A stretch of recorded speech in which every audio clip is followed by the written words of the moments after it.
రీసెంట్‌గా మేము చెన్నై షిఫ్ట్ అయ్యామండి. ఆ విషయం మా ఫ్రెండ్స్, ఫ్యామిలీ ఫ్రెండ్స్‌కి అందరికీ మాక్సిమం తెలుసు. ఈ పాలు పొంగించిన వీడియో కూడా నేను పోస్ట్ చేశాను యూట్యూబ్ ఛానల్‌లో. సో, ఇలా అయిన తర్వాత చాలామంది అడిగారు, "చెన్నై వెళ్లారా? ఎక్కడికి వెళ్లారు? ఏంటి?" అని. సో, మేము చెన్నై షిఫ్ట్ అయ్యామండి. ఇక్కడ అలవాటు చేసుకోవాలి. చూడాలి ఎలా ఉంటారు ఏంటి. పిల్లలైతే ఇప్పటివరకు రాలేదు. సో, పూజ అయిన తర్వాత గుడికెళ్ళాము.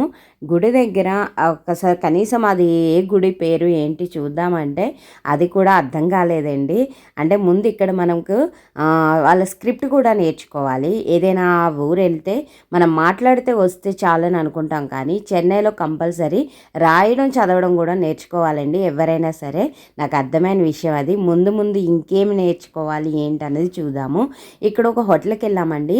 ఒక మదరు, డాటరు రన్ చేస్తున్నారండి హోటలు. నాకు బాగా అనిపించింది. కానీ వేడైతే చాలా ఉందండి.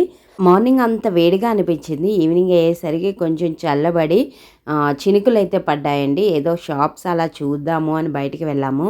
సో, మొత్తానికి వర్షము, వేడి 2 కలిపి అయితే నెక్స్ట్ డే అయితే మరీ వేడిగా ఉందనమాట. చూడాలి ఇంకా చెన్నై అనేది మాకెలా అలవాటు పడతాము, మా పిల్లలు ఎలా అలవాటు చేసుకుంటారు అన్నది. ఫస్ట్ ఆఫ్ ఆల్ ఇక్కడ లాంగ్వేజ్ అనేది కంపల్సరీ అండి. ఆటో వాళ్ళతో అవనియండి, కూరగాయల వాళ్ళతో, ఈవెన్ స్కూల్స్ అవి వాటి దగ్గర మనం మేనేజ్ చేయొచ్చు కానీ మిగిలిన వాటి దగ్గర అయితే కష్టంగానే అనిపించింది నాకైతే. మీకు ఎలా అనిపించిందో చెప్పండి మీరు ఎప్పుడైనా చెన్నై వెళ్తే. ఇక్కడ ట్రాన్స్పోర్ట్ కూడా నాకు అంతంత మాత్రమే అనిపించింది. సో, చూడాలి. ఇక్కడే అలవాటు పడాలి కాబట్టి ప్రతీది కూడా తెలుసుకొని చూసుకోవాలి. Thank you for watching.